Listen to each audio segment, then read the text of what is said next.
এটা অ্যাকসেপ্টেড যে আত্মীয় কেউ দেবে। ওখানে কি হলো, স্থানীয় কোন এক নেতা থেকে কোনখান দিয়ে পুলিশ টেনে নিয়ে যে পুলিশ দিল সেটা আপনারাও জানেন। পুলিশ দেওয়ার একটা বিরাট কারণ হচ্ছে এতে তোর এভিডেন্সটা নষ্ট হয়ে গেল। কাগজ কলমে কি করা যায়, সাংঘাতিক কিছু করা যায়।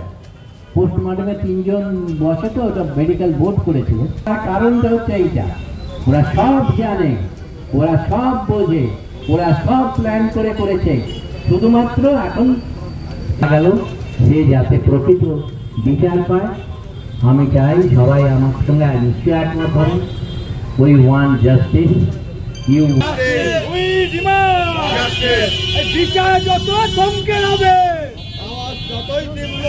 বিচার যত থমকে হবে, তত তীব্র হবে, যত থমকে হবে, তত তীব্র হবে। আমার অ্যাকশন, জাস্টিস ফর আরজিকর, সমাজের অ্যাকশন, জাস্টিস ফর আরজিকর, বাংলার অ্যাকশন, জাস্টিস ফর আরজিকর, দেশের অ্যাকশন, জাস্টিস ফর আরজিকর। ওই ডিমান্ড